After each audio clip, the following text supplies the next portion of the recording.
Hello, I welcome you all to the lecture on managing employee retention, engagement, and careers. This is a very interesting aspect and part of human resource management, and also on the part of management to retain their employees, keep them engaged, and make their future plans regarding the careers. Indeed, it is a fundamental area which focuses on motivation of the human resource, and by keeping them motivated means that you are able to keep the human capital and your talent intact towards your organization, or otherwise you are going to lose them. And when we talk about losing your employees, this means that no matter how good your recruitment and selection processes and policies were, and how much effective it was, if you are not able to retain your employees and your talent and your human capital, this means that you are losing a huge amount of asset that you were working to gain throughout your time. So we will begin this lecture. To start with, we will start discussion on employee retention. While we would be discussing this in this section, we will be focusing on retention of the employees as well as the motivation and turnover factors. In human resource management activities, we put a lot of time and invested our resources in recruiting and hiring the right person for the right job.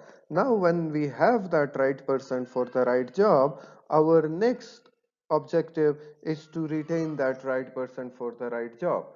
Employee retention in this regard refers to the various policies and practices which let the employees loyal to an organization for a longer period of time. This indicates that our task was not to fill the position temporarily, but we wanted to have an employee who can stay with us for a longer period of time, because we identified that candidate to be the most appropriate and right candidate for this job through a very elaborative and cumbersome efforts that we put in. So every organization invests time and money to groom a new junior, make him or her a corporate and market ready material, and bring him or her at par with the existing employees. This indicates that when we hired a new employee or a young person, we gave them the training, we gave them the development. And some of you students ask the questions related to this, that why we should invest in the form of training on the employees when we are not sure that whether they will be staying with us or not. So here is your answer: you cannot lose, you cannot experiment, you cannot go back to the ground zero and start from the beginning with all your effort, and still there would be an uncertainty, because you would not be sure that whether the person that we are hiring would be the appropriate and right person or not. So while we made all those efforts and we identified through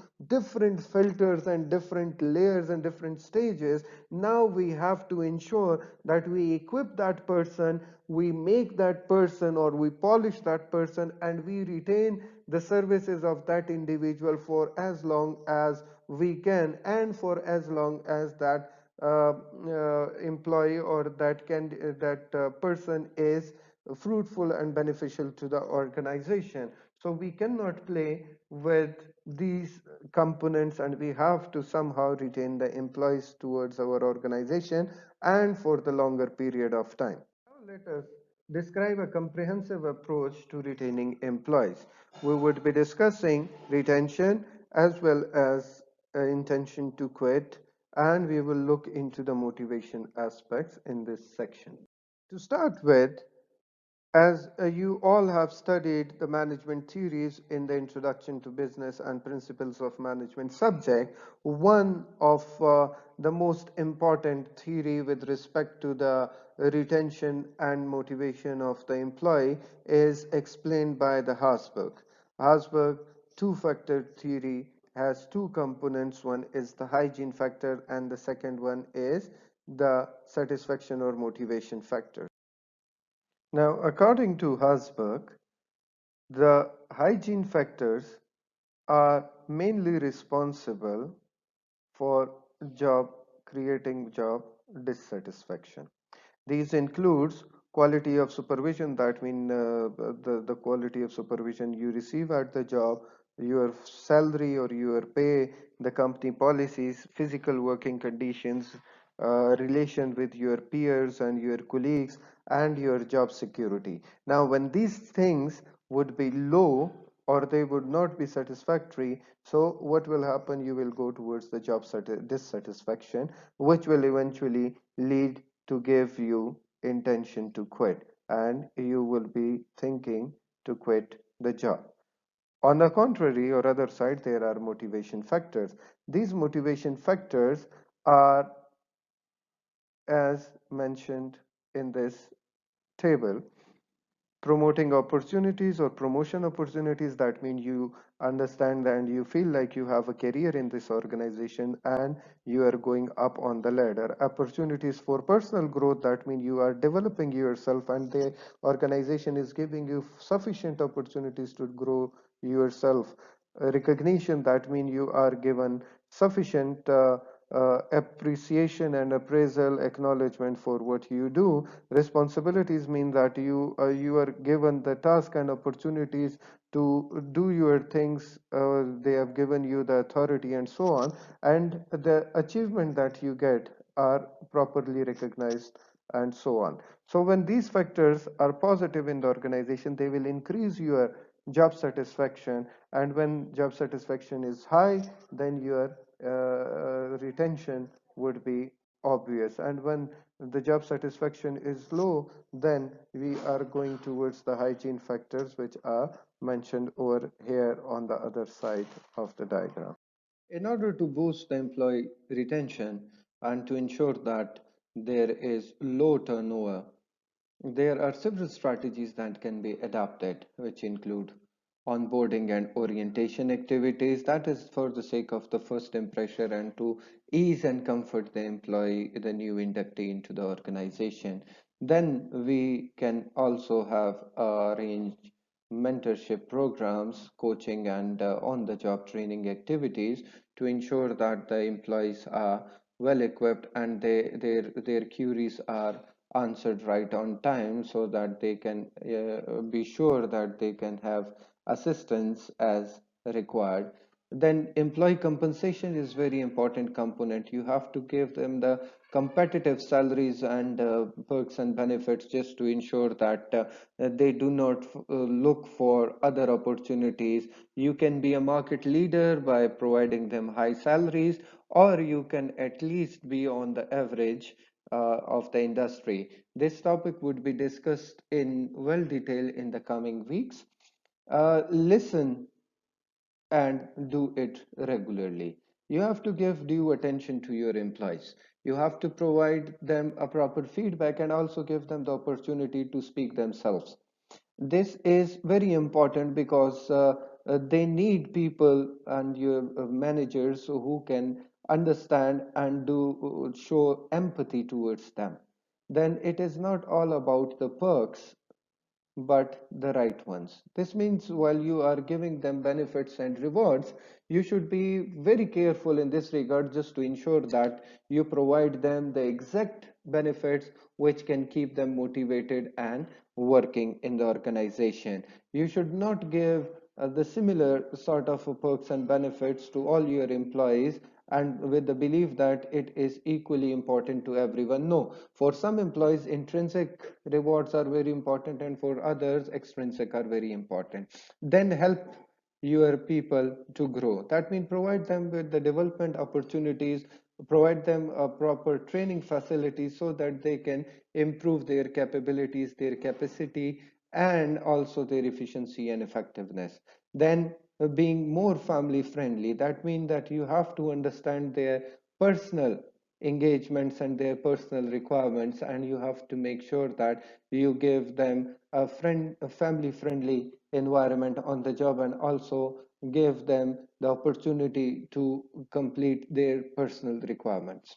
Do stay interviews.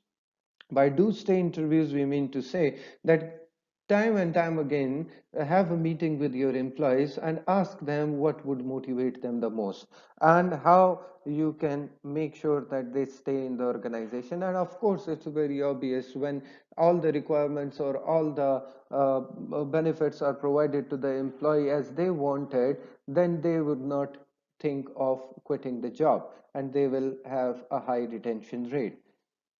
After that, actively encourage a healthy work-life balance. Do not give them as much job or tasks which affects their personal life as well. There should be a balance between the personal and professional life. And it is very important that you give them the tasks, and those tasks may be a challenging jobs. However, those jobs should not be that much that it is on the cost of their personal life. So you have to be very careful to ensure that there is a work-life balance. Then provide them a reliable and relevant performance annual performance reviews. That this was the topic of our previous week where we discussed it in detail. Then training and development, we already discussed those components. Flexible working arrangements. Flexible working arrangements are those that see nowadays we are in a lockdown situation where we cannot go to the university and we have to work from home. Then there your knowledge workers whose physical presence is not necessary, and if you ask them to be present in the physical location or in your offices, that may affect their productivity. So we have to ensure that we give them the flexible working arrangement in this regard. Moreover, we have to set a timing in such a manner which is convenient to everyone. Along with that, the breaks, mini breaks or the prolonged breaks, they are very necessary for the human to work more effectively and efficiently. So that is important as well. Then dealing with change. Now, we all know that whenever there is a change, there is always resistance to change. But whenever we are making sure, or we are going through a phase where organizational change is necessary, this change should be well communicated and it should be managed in a proper manner. This will help you in overcoming resistance to change, and eventually the phase of implementation would be smoothened and employees would be a part of it, so eventually they will enjoy it. Then fostering teamwork. Of course, individuals cannot achieve their goals and objectives without a sufficient teamwork. So you have to encourage them to work in teams. Lastly, but not the least, acknowledge milestones, large and small. No matter how big or small your employees are able to achieve their task, acknowledge them and celebrate it with them. So these are some of the strategies, and among many strategies that are available to improve the employee retention. Now, in the previous slide, we discussed certain strategies that can ensure employee retention. Or, however, in this slide, we will discuss the basic practices which should be kept in mind in order to ensure employee retention and the strategies to work. It includes, first of all, hire the right people in the right place. Now, as a fundamental part of the human resource management, the hiring part or the recruitment and selection portion, it is very important to hire a right person for the right job. While we have to ensure this, that we hire a right person, it is very important for the sake that the right person will adjust quickly to the organization. There would be a proper match between the person and the organization, as well as the person and the job. So we have to ensure that we achieve this task by putting our extra efforts in making sure that we get the right person for the right job. Second, empower the employees. Give the employees the authority to get things done. This means that do not dictate each and everything, and do not put your effort, extra effort, I would say, in making sure that your employees do the things the way you want it. You have to give them this freedom so that they can express themselves and find out the ways how they can get the job done the way they feel it is appropriate, because that is their duties and responsibility, and that is what they are accountable for. So we have to just give them the environment where they can express themselves and get the results. Then we have to make employees realize that they are the most valuable asset to the organization. We have already kept on discussing it from several weeks, from the very beginning of this course, that we have to ensure sense of belongingness, and we have to treat our employees as the most important asset in the organization. So when you give them this mindset, and when you make sure that they are truly the most important asset of the organization, then these employees will go extra mile in the organization to ensure that they achieve what the organization wants to achieve. Moving forward, having faith in them, trust them, and respect them. This is very important, because if you do not have faith in your employees, or you do not trust them, or you do not respect them, I mean their skills, their knowledge, and their abilities, and do not trust them in for the sake that they cannot be in a position to achieve their tasks without your intervention into it. So what is the use of hiring such people? That means you did something wrong in the very first place. Moving forward, provide them information and knowledge. Sometimes we go for the organization, or the organization prefer not to communicate each and everything in terms of the policy or the decisions or the strategy, with the fear that they may lose their competitive advantage, or somebody in their organization will tell or share this information with the competitors, and they will not be able to retain their competitive advantage in this regard. So we should not focus on those components, and we should trust them. That is why this point is written before this point, just because we have to share the information and knowledge with our employees.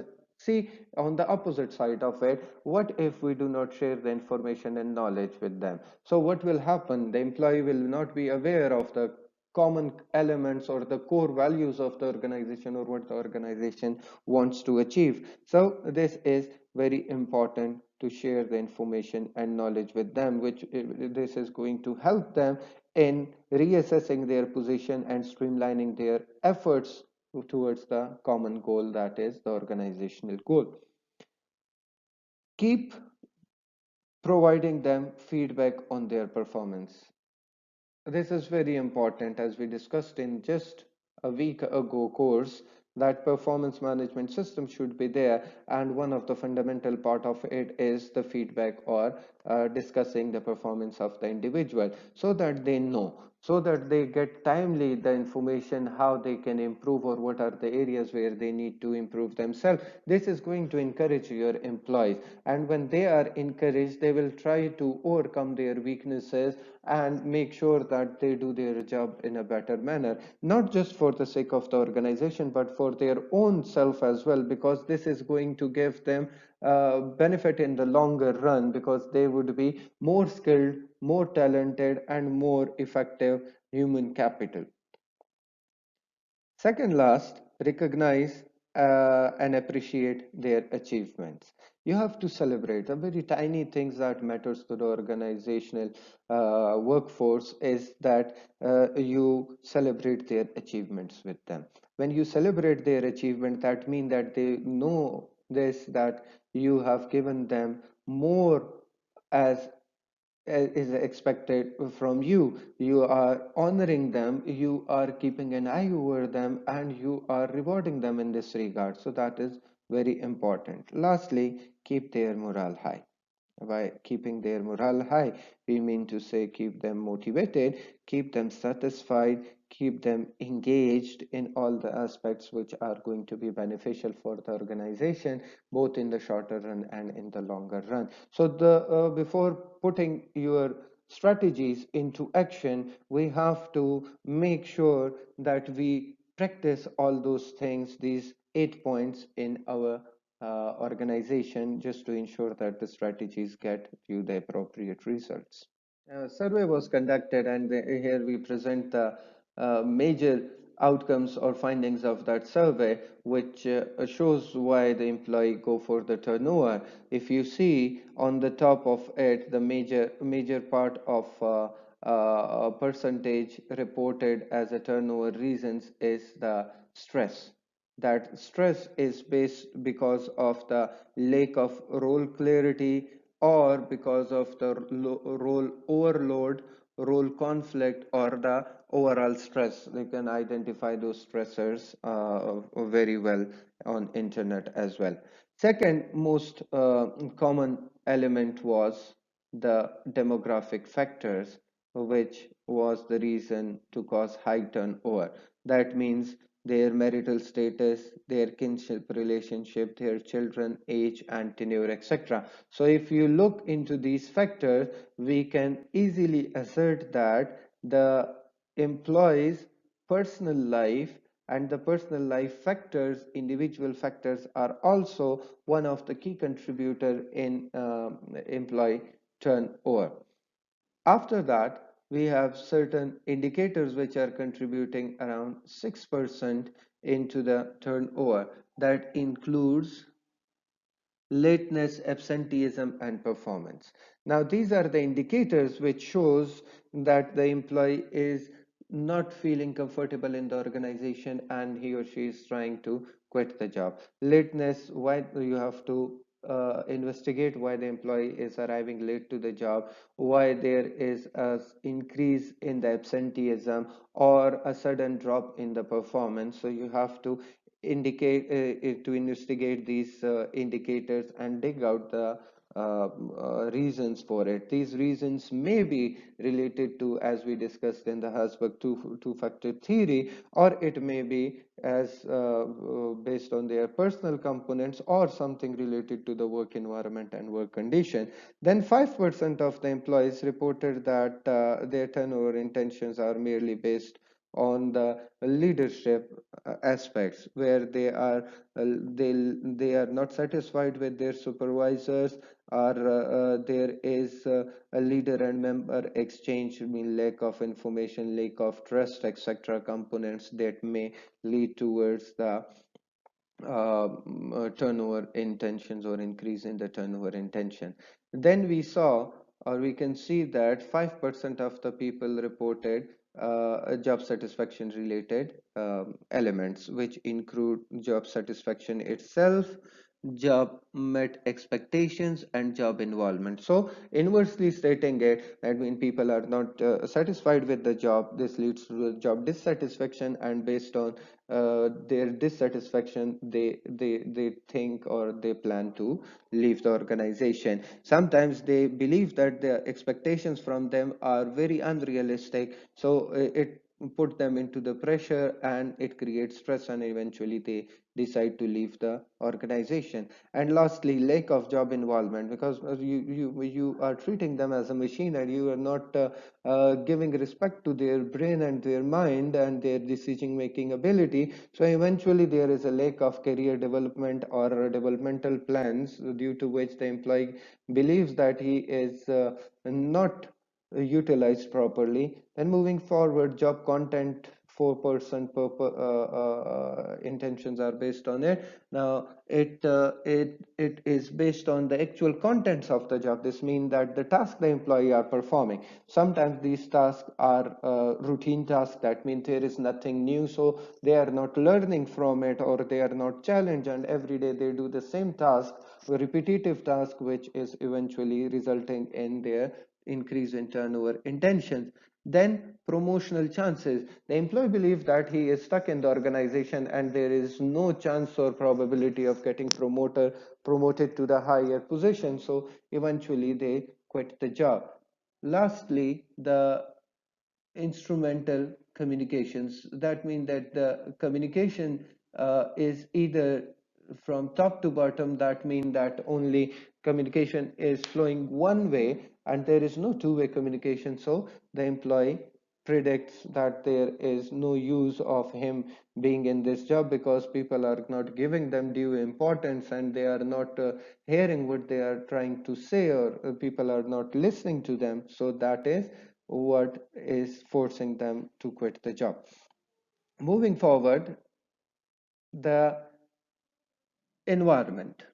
Now, by environment, we mean over here the external environment. The external factor may be causing them or forcing them to quit the job. Now, it includes the attractiveness job opportunities or alternative job opportunities. When there are several job opportunities and the employee believe that in those job opportunities which are available in the external market, in the sector, industry, or the other sectors, so when they can find better opportunities, so they leave the job. Comparison of alternative with the present job, when they feel like that their current job is not according to their experience or their qualification, maybe they believe that the environment is not conducive enough. When they start comparing their salaries, when they start comparing their benefits and so on, and then they believe that the other opportunities available in the external environment are more productive, so they opt for those things. Then a 3% is caused by the co-workers. That means that the work group cohesion and the co-worker satisfaction. These are also the factors which are enforcing or pushing your employees to quit the job. Then coming towards the lower level, work satisfaction is 2%. That means the work itself, whether they are satisfied with the work or not. And lastly, the compensation 1%. However, I do not believe in this thing that it is applicable on everyone, because several studies has reported different turnover intentions and their comparisons are different from the other factors. So eventually it is based on the individual factors as well as the sector and the country factors are also forcing or bringing differences among the opinion of the people. This was just to give you an idea that what is causing what. You can also study and see one of our research paper which was published, and it was based on the higher education and the turnover intentions. Why would I quit is the name of the paper. It can be found you can find it easily on internet. Go through it, and over there are different opinions present, which shows you the differences of the demographic and geographical components. However, just to give you an idea that why employee quit, it is important to understand. Now, being a student of accounting and finance, it is very important for you to understand there is a relationship between the employee turnover components, motivation, or overall HR and the financial aspects as well. Say, for example, there are studies who show the link: when turnover rates are high, the financial performance is at risk. It is obvious, because when you cannot retain your high profile or talented employees, then there would be always barriers in performance of the firm's financial aspects. It is very important to understand that you cannot achieve your goals or your financial targets when your team is not permanent, or when they are not performing to the mark. So when one person is leaving, there would be a gap, and eventually the other person who comes into the team may not be putting up the right efforts, or you or she would take time to understand your environment and your organization, and eventually your financial performance would be at stake. Then HR practices can lower the turnover by providing opportunities to the employees to improve their productivity, by training them and by providing them the developmental opportunities along with the career advancement. So we can overcome several reasons, and there is a causal relationship between the performance of the organization and the human resource activities. Now, how can we manage employee turnover? when we try to overcome and manage the employee turnover, because there is a cost associated to it, we have to calculate the cost of each and individual turnover in the organization. The higher the turnover means the higher the cost, because this cost is calculated in terms of the time wastage. Similarly, the post that is being vacant for as long as it is not refilled. Along with that, the cost of advertisement and then searching, recruitment, and running the selection process, and so on, it is all based on the cost, because in organization time is a money, and when your time resource is not fulfilled, or it is not it is sort of a repeated time and time again, so we have to calculate the risk of it. So when you understand that there is a cost of turnover, and that cost is very high and it is affecting the organization, what you have to do, you have to manage the voluntary turnover. Voluntary turnover, that you mean to say, you have to find out the root causes why the people are quitting the job. And while they are quitting the job, there are two possibilities to it. Either you are firing them from the job, that is a sort of a layoff, and then looking for the another candidate. This means there was something wrong in your selection process and you were not able to get a right person for the right job. Or on other case, there are some issues in your policies or your procedures or your way of working, due to which the people are not satisfied, they are not happy, and they are leaving the job. Eventually, when you understand and identify those factors, then you would be able to plan and strategize accordingly to reduce your voluntary turnover. On an average, when your voluntary turnover or the annual turnover is less than 5%, or ideally less than 2.5%, it is showing your best practices of HR in the organization. So how can we manage employee retention? Now, there are possibilities that we go for to identify the issues with survey. That is very important. It is going to give you the idea of your policies, your procedures, and also about your strategies, your HR system, your employee relationship, and so on. So it is very important to conduct a survey, and this survey should be an anonymous sort of a survey where the people or your employees can give you a proper feedback without the fear of being discriminated or being penalized for their opinion. So keep it open, collect the information, and mostly when you collect the information, these remaining factors are those elements which are reported by several organizations and several researchers. It includes the topmost compensation, the pay and perks, the salary, reward, etc. These are very important. So you have to look into what you are paying your employees for their work that they are putting into the organization, and then you can compare it with the industry or your competitors. If there is need for an adjustment, you can revise it and adjust it accordingly. The second component, the second most important component which was reported, is issues with the selection process. When you are not able to get the right person for the right job, so it is going to hurt the organization, and eventually the employee retention policies cannot work. Then professional growth opportunities are very fundamental to the employees. They don't just want to work in the organization, but they also want to progress and develop themselves. So you have to create such opportunities which is going to be beneficial in retaining your employee.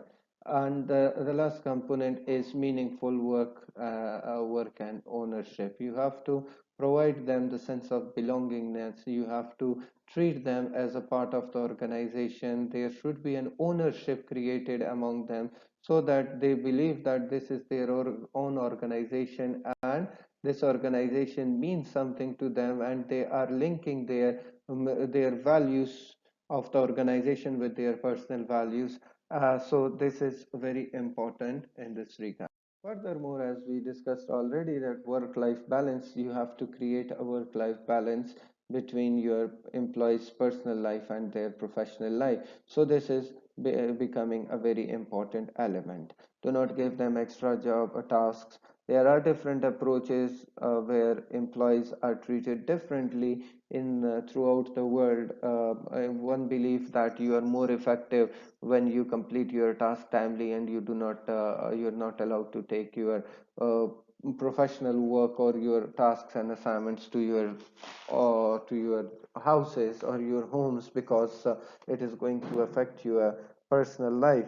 So we have to create that personal work life balance. Then create a high engagement component. When your employees are engaged, it is going to be beneficial for the organization because they take ownership in the organization.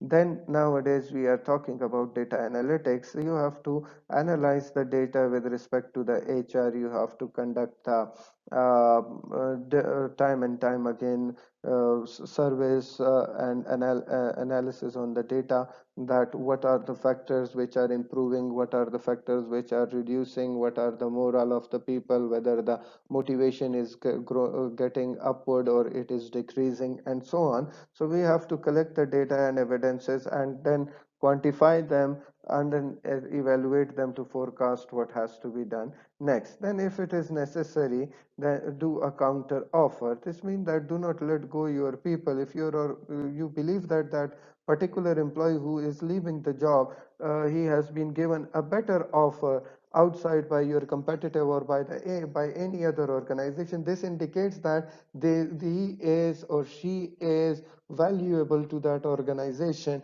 and the organization is willing to offer them more than you are offering them. So you can always go for the counter offer if you believe that this employee is very important and should not be let go. Lastly, workforce planning. This workforce planning should be done in the beginning as well as in the mid and throughout the life of the organization.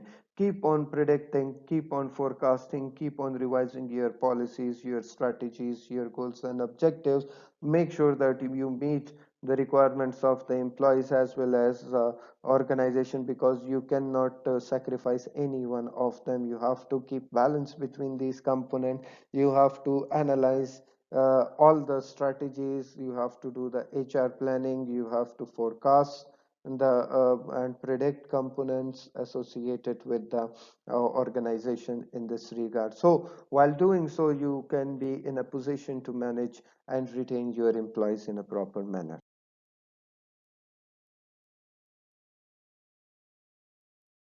Now, the bottom line is that not at any cost, you are not going to give up on your talented employee or your human capital.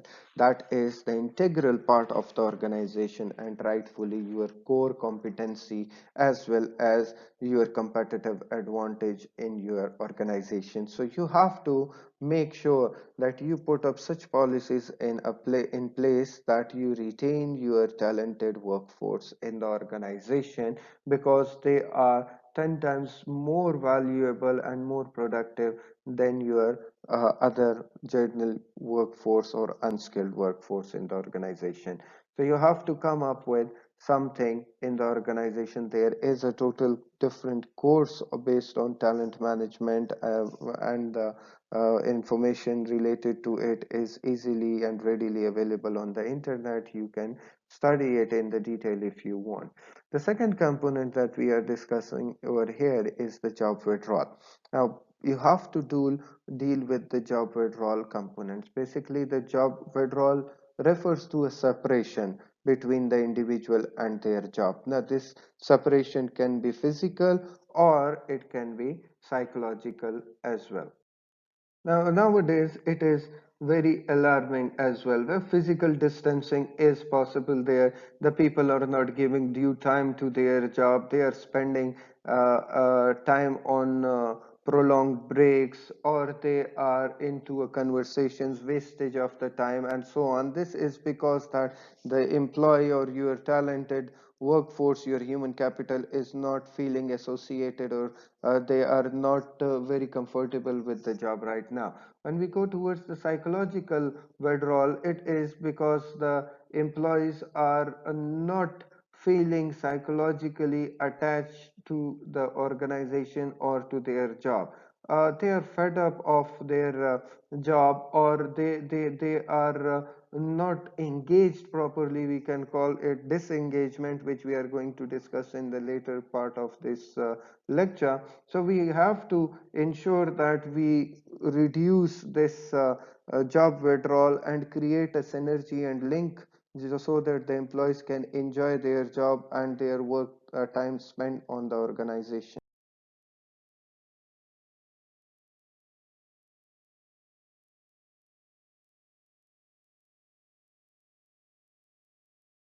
In this section, we will discuss about the employee engagement, why it is important, and how we can make sure that the employees are kept engaged and they are not going towards the non-engaged or disengagement related conditions. Before going towards the job engagement, we need to understand what engagement is. Engagement is a positive attitude of your employees or towards the organization and its value. When they understand, when they can relate to, or when they can absorb this thing that the organization and the organization values are their own, and it is equally important to them, same as their own values are important. An engaged employee is aware of a business context and work with colleagues to improve the performance within the job for the benefits of the organization. This means that when you have a group of people in the organization who are engaged, or who can show their job engagement, this indicates that your employees can go extra mile. They will not just stick to their routine jobs, but they will always find time to work for the betterment of the organization and for the betterment of the performance of their colleagues and their counterparts. The organization must work to develop and nurture engagement, which requires a two-way relationship between employer and employee. Now, in every relationship, it is important that both parties, both the employer and employee, put up their efforts just to make sure that they go together and achieve that organizational goal, where the employer is also willing to go extra mile by providing support and all the necessary components which are required by the employee to fulfill and complete their task, and also work for the betterment of the organization beyond their routine activities. And for the employee, it is very important that they have this sense of belongingness and their ownership, and they take interest in other activities which are important equally to the organization. Engagement can be classified into five different forms. First, the engaged employee. This is a condition where your employee are highly productive and happiest employees, characterized with discretionary efforts and commitment. Their two words, discretionary efforts and commitment, are very important to understand.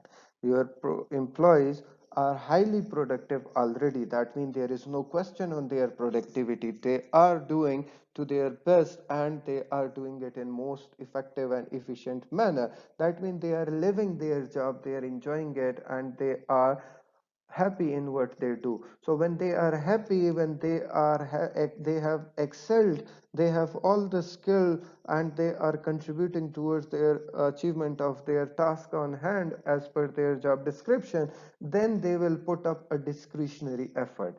Discretionary effort means something more beyond what is expected from them, and that shows their commitment towards the employee. So ideally speaking, this is what every organization should work for and look for. Then the second one is the almost engaged employees. By almost engaged employees, we mean that the employees who are reasonably productive and relative contented with the job they held. Engagement levels could be enhanced with the effort from the organization side. Now, it indicates that the employee is doing quite well. They are doing not great but good job, and they see the spark that the employees are taking interest in the organization, where they want to be more productive and more useful. They want to contribute more into the organization, but it is now up to the organization that how they take this opportunity in ensuring that these employees are converted from almost engaged to the engaged employees level. The third one is called honeymoon and hamsters. The word honeymoon and hamsters may be a bit informal, but it is interesting as well. Highly satisfied with designation holding, I mean, whatever positions they are satisfied with it, they are happy with their designations and the work they do. Organizations they work for, and compensation they receive. That means they have no question, they have no satisfaction or question mark regarding the choice of the organization. They are quite comfortable with it, and the salary they are getting is also okay with them, but they are there is a low level of contribution for organizational success. That means they are only doing what they are expected to do, that is their job for which they were hired. So that is what they do. They do not go for extra work or extra activity. The period may be temporary. That is why we call it honeymooner or hamster. The engagement level could be enhanced with the efforts from the side of the organization.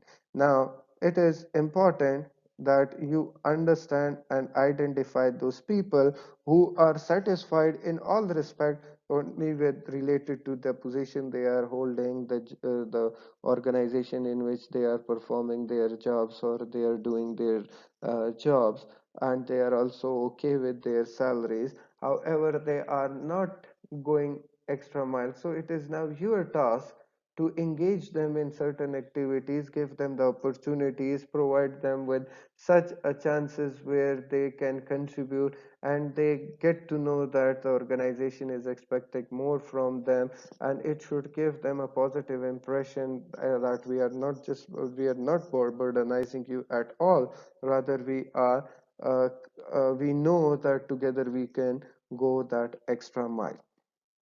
Moving forward to the second last one, that is called crash bouncers, crash burners, pardon me.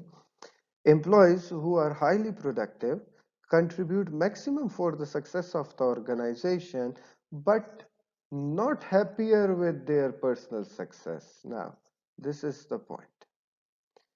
They may turn into disengaged employees due to lack of self commitment. That means these are the employees at some period of time they were happy, they were engaged, they were doing well, they are contributing. However, due to whatsoever reasons, now they lack that self commitment, and they are not happier with their personal success. That means whatever they do for the organization, they may believe that the organization is just sucking their energy out of their bodies, and they are being used for what they are being paid, but there is nothing more than that.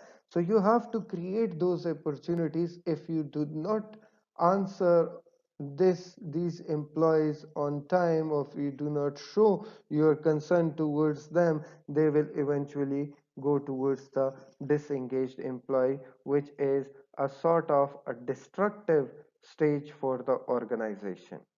Now, the disengaged employees.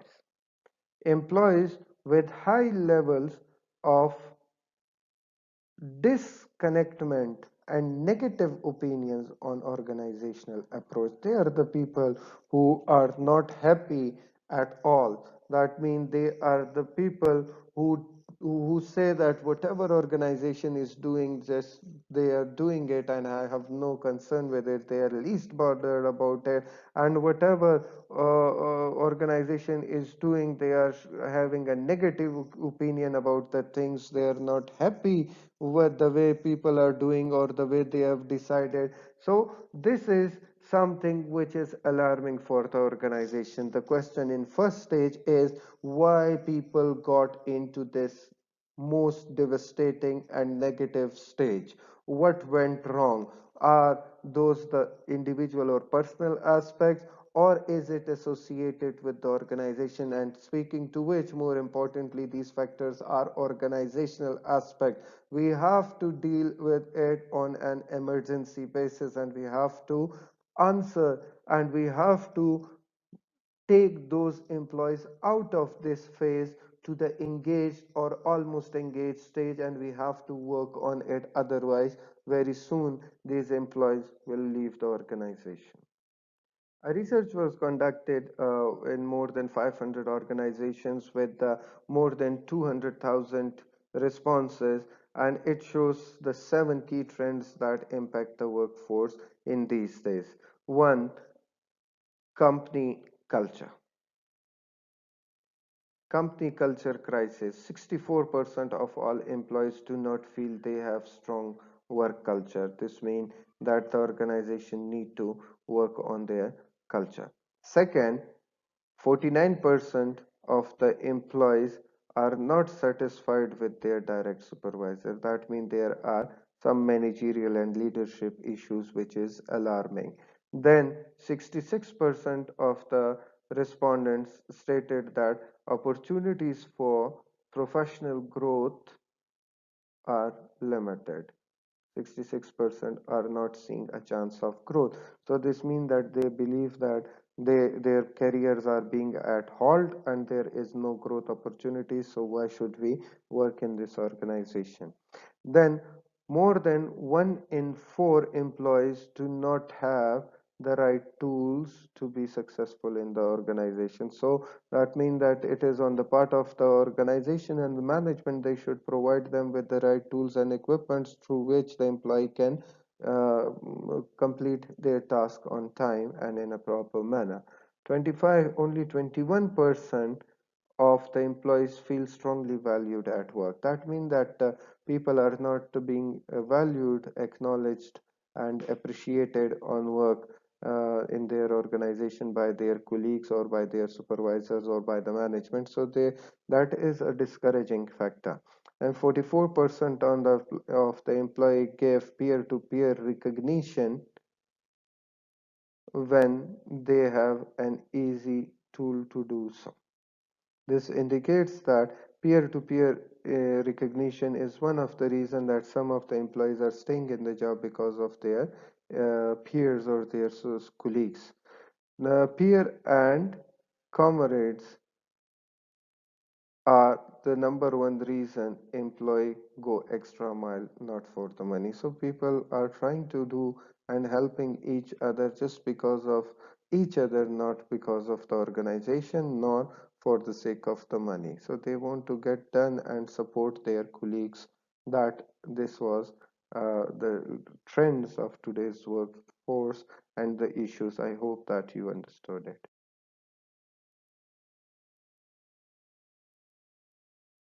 Another survey was conducted by the Gallup, where they stated that business units that have employee engagement have 83% chance of performing above the company median value. Those with the lowest employee engagement have a 17% chance. This means that when you have the highly engaged employees in your organization, then your performance would be dramatically high. Similarly, Watson Witt worldwide survey was conducted, which reported that highly engaged employees generate 26% higher revenue per employee as compared to those with a less engaged or disengaged employees. So this gives you a sufficient idea that employee engagement is a core element and very important for the management and human resource management to understand and work on. So lastly, and compiling the overall discussion in this section, to manage employee engagement, we need to understand the employee actions that foster engagement. First, understanding how their department contribute to company success. When you give a due weightage to this component and you communicate it properly, the role of your department in the success of the organization and what is expected from the organization, definitely it is going to foster the engagement. Then seeing how their efforts contribute to achieving company goal, then you have to tell each and every employee, you have to show them this sense that your job is not just a job, but it is what matters the most to the organization. And every step and every initiative that you do, every job that you complete, every task that you achieve, every milestone that you achieve are basically achieving the organizational or company goals. And lastly, get a sense of accomplishment from work at the company. That means that whatever you achieve and you accomplish, you have to give this sense of accomplishment from work at the company to your employees. So now that employee engagement has been discussed and it has been linked with the retention and turnover components of the organization, now we all are in a position to uh, review it and understand that employee engagement is very important, with the fact that it is the baseline for the performance of individual, team and organization.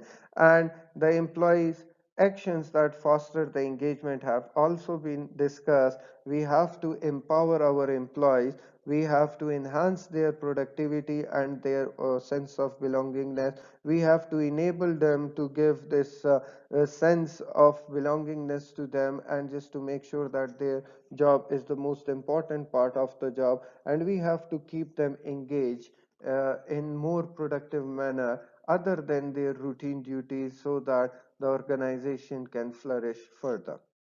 As we discussed in the previous slides, and it is now pertinent, that career development is what the employees admire the most, and it is one of the fundamental part to motivate and keep your employees in the organization, to retain them and to ensure them they are productive enough for the organization. So now we will discuss what employers and supervisors can do to support employees' careers development need. Career, in a simple words, is the progress and action taken by a person throughout a lifetime, especially those related to that person's occupation. A career is often composed of a job held, title earned, or the work accomplished over a long period of time rather than just referring to one position. So, career is basically the work that a person do throughout their life, whatever jobs they have done, whatever their individual or team accomplishments are, and the way they are progressing or they are going up on the ladder in terms of their positions as well as in terms of their occupations and in terms of their personal growth. Career development can be explained in two different perspectives. The one is organization, and the second one is the perspective of the employee. When it comes towards the perspective of the organization, in organization, it is that what skills and knowledge do we require to achieve our business goals. So when they strive to achieve those business goals, they need different set of knowledge and skills. That is what the organization looks for, and that is what the organization is basically appointing their employees for. So this is fundamentally that when organization wants to get the job done, that is through the knowledge and skill set. While it comes towards the employees, then the perspective of career development is what are the skills and knowledge I think critical to my current and future plan. That means the employee will now think that in order to progress and move up in the ladder, it is based on the knowledge and skills that he requires or are considered to be critical for the future and current success. Now, organization will do their part and the employees will do their part. Organization will invest in the employees to find out the right knowledge and skill, because for them what matter is to achieve their business goals. So they will try to develop the skills and knowledge of the employees, because it is eventually going to lead towards the organizational goal. And for the employee and the employee's perspective is that they will only get or gain those knowledge and skills which they believe can be beneficial for them in their current job and their future job. If you remember in the previous lecture of performance management, we discussed a way forward or a future plan of action. A simple sample is given over here, the proforma which needs to be filled. If you look at it, question number 1 states that what is the next logical step for the employees and when do you think he or she will be ready for it. Now, this is something which is based on the developmental component, and being an employer or being a supervisor, you are the best judge to elaborate that employee is ready for what positions or a sort of a promotion, etc. The second is what is the highest probable promotion within the 5 year. Now if you see, they are talking about the futuristic plan. It is because it is being asked from the employer or from the supervisor or manager, because they are the better judge and they can forecast what employee or individual can do best and where they can reach in the coming future, because organization has to invest in that particular employee accordingly. Then what is the employee need to prepare for promotion? This is something where we have to list down that what knowledge he or she needs to gain and how it can be gained. Then whether the training is required or not, and what is the action plan for it. Then whether the person, if recommended for the managerial position, then what sort of a training is necessary for them. So for that we have to go for the careers. We have to identify what the person is can do best right now and what he or she can do best in the near future. Similarly, the psychological contracts are important and the employees roles are also important, so we are going to discuss all of these components in the career management. Different people are expected to help in career management. The different people play different role in the organization, simultaneously starting with the employer role, which is considered to be important one as well. While the employer's role in career management is more related to the development of the employees. It purely depends on the length of time the employee is being employed.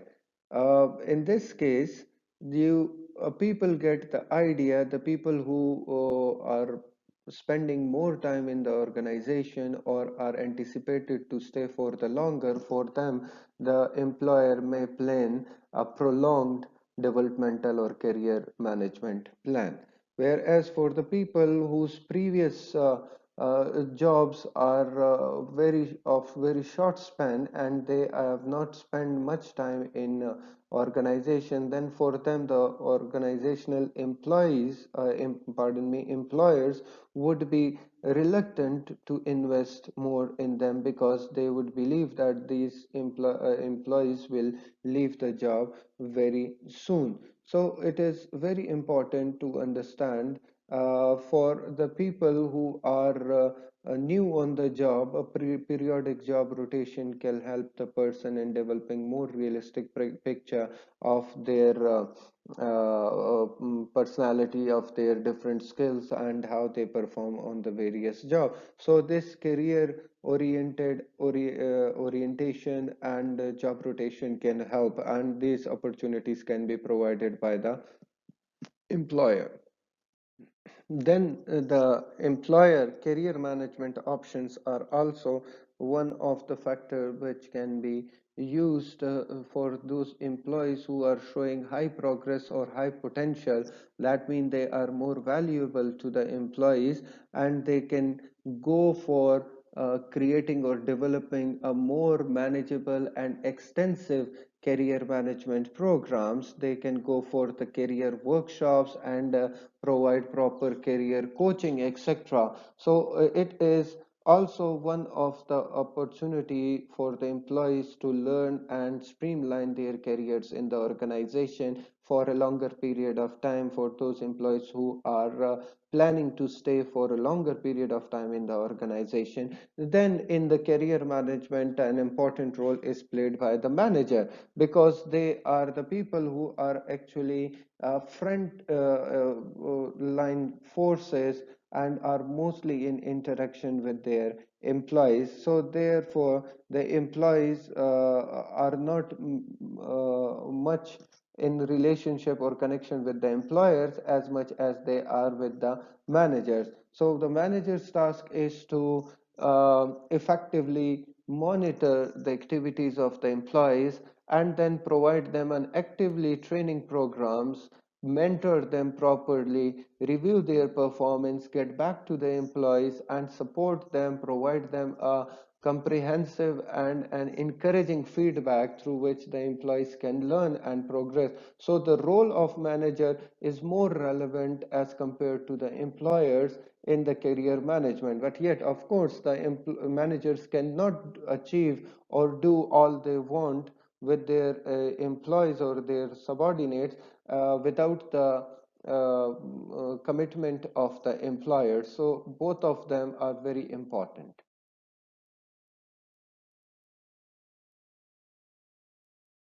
Now, reaching to the closure of this discussion, career planning and the life cycle of the employees in this regard, where we decide how to motivate employees further and how to use them in more constructive manner in the future.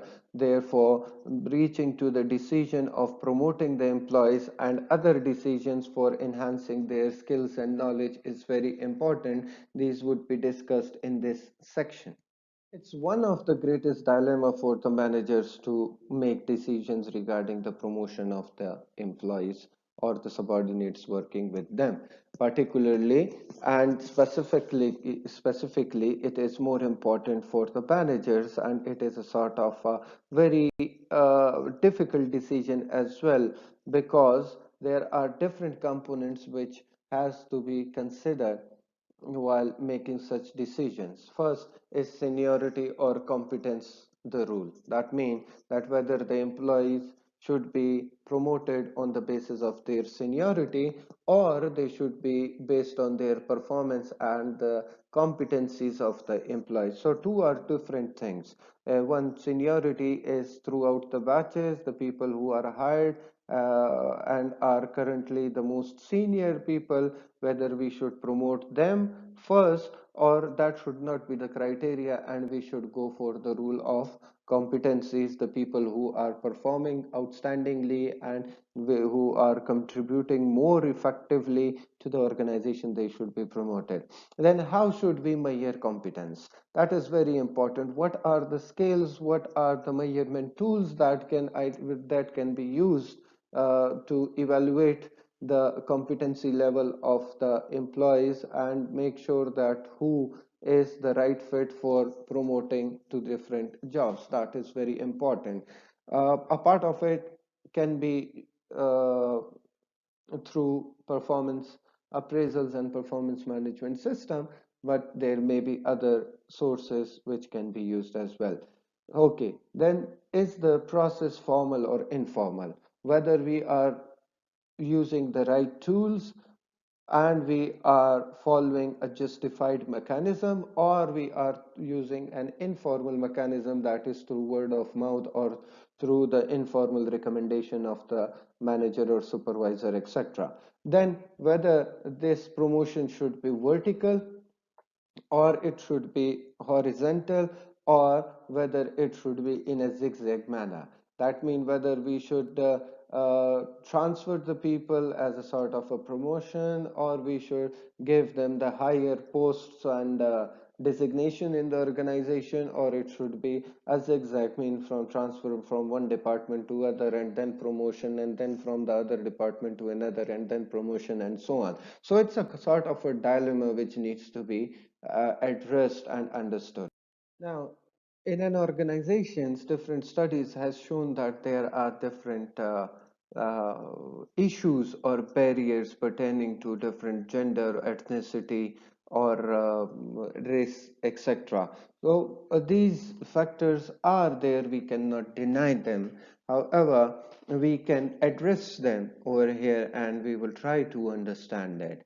Some of the time it is well understood and stated that women cannot reach to the top of the ladder, and women are not given appropriate representation based on their skills and competencies. Rather, they are kept on the low level or to the maximum to the middle level, and we can hardly see women in the top of the leadership ranks.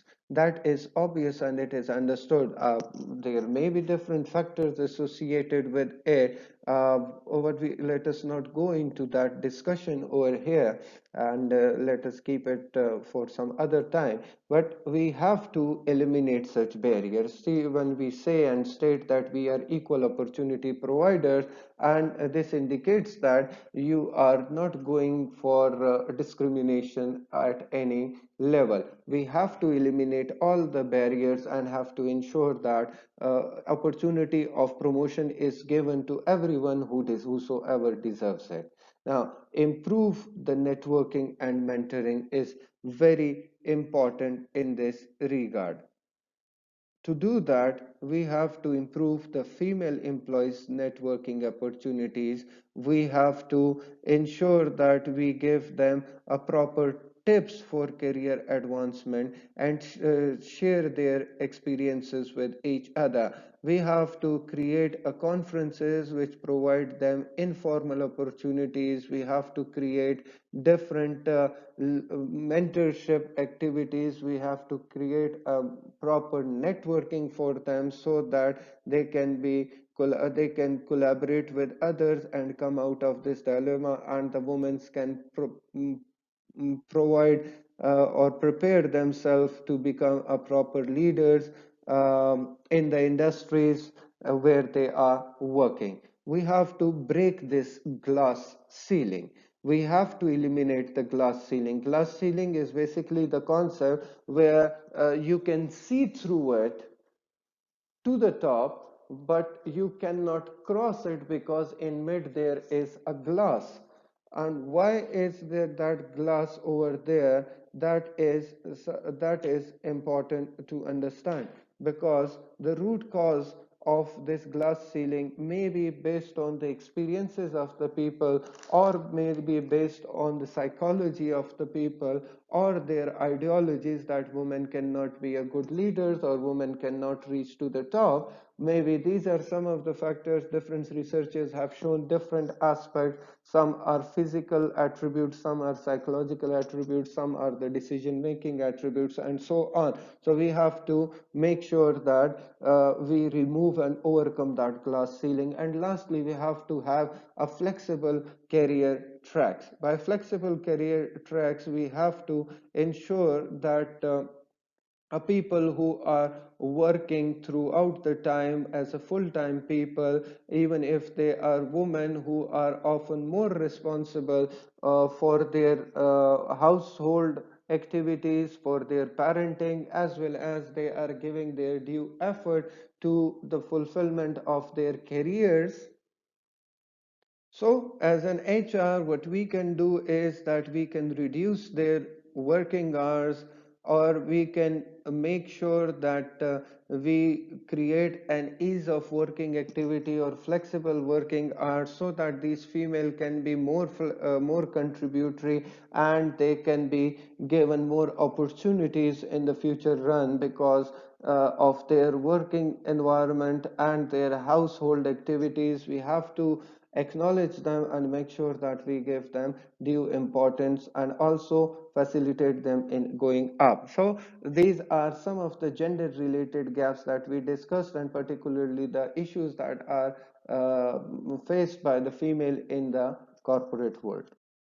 We have to be very vigilant in this regard, that we have to look at the practical considerations, how much productive a person can be in the organization, how can we utilize his or her skills more effectively in the top positions, and so on. Similarly, we have to look into the opportunities and possibilities of transfers, because we have to expand the knowledge and skills of our employees by giving them the opportunity to work in different organizations. And we have to focus on the plan on retirements as well. By retirements, we mean to say the people who are getting of the age and they are retiring. So we have to think of successors and do succession planning in advance.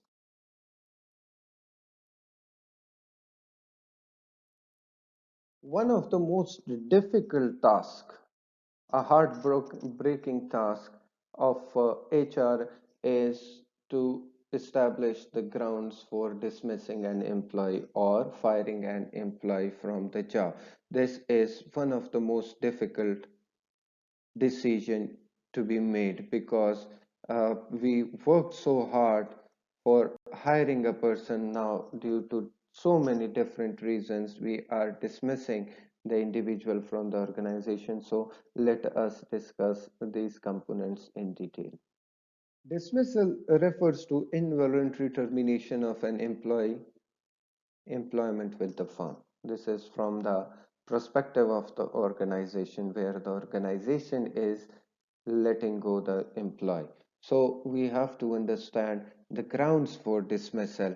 Why are we dismissing that particular employee in the organization? Whether we are not satisfied with the performance, so this can be one of the ground. Whether he or she has conducted or did some misconduct, breach of certain rules, violated the regulations, and so on. The lack of quantification of the job or the qualification for the job, it is one of the factor. Or there is a change in the nature of the job where the individual cannot work further in the organization. So these four can be some of the factors due to which we are dismissing a person on these particular grounds. Maybe avoiding, we should avoid wrongful discharge suits. We have to be very careful. We should have a proper ground for dismissal of the employee, because if we do not have it, he or she will go to the labor court and sue the organization for doing wrong practices, and based on certain biasness or unfavorable elements may be the cause, and due to which the organization can be sued in the courts. And then the supervisor liability. Whosoever is recommending a person that the services of XYZ are no longer needed, he or she should be liable for that decision, and that should be supported by conclusive evidences. They should be through the company policies and procedures, administering the dismissal in a manner that it does not add to the employee's emotional hardship. There should not be an act of anger or personal biasness, and HR department's advices should be taken into consideration while deciding a dismissal. Then, while announcing to the person that your services are no longer required, he should be served with a notice period, or if necessary, he can be given an immediate release from his job or activities. It depends from case to case and severity of the case. However, the process of exit should be appropriate one, and should be a proper termination interview so that the person can give their feedback about the organization and how things can improve, and so that you terminate a person, yet you keep yourself and your heart open to them, and they should go with an open heart and with satisfaction, and not with a hard or heavy heart in this regard. Then a layoffs of the plant closing law is just in case that you are going for a layoff where you are closing one plant or one of your business unit. You have to follow a proper closing law, and everything should be in accordance with the rules and regulations. Lastly, adjusting to the downsizing and merger. Sometimes we have to go for the layoff or dismissal because we are downsizing. So when you are downsizing, then on what basis you have planned that this person should stay and this person should be given quit from the job? It depends merely. Sometimes in case of a merger, when the excess staff become excessive, then what is the criteria? So this criteria must be clear from the very beginning. Then finally, we discuss this thing that we have to manage the dismissals in a proper manner, we have to avoid the lawsuit, we have to make sure that we have covered all the liabilities and everything is clear. We have to follow the exit process, which is through a proper procedure should be followed by the organization in this layoff process, and also discuss the downsizing and merger aspects. Lastly, improving performance at the Hotel Paris. You may read it by yourself, and I will just skip it to the last slide. That is, employees stay in the organization is very important, and they stay in the organization for the reasons. These reasons include when they are paid well, when they are satisfied, when their salaries are competitive, when they receive proper mentorship, and when they receive proper coaching, guidelines, and support. When they are challenged, that means they do jobs which amaze them, where there is a lot of learning. When they have a career choices, when they see their promotions, when they can predict their future in the organization.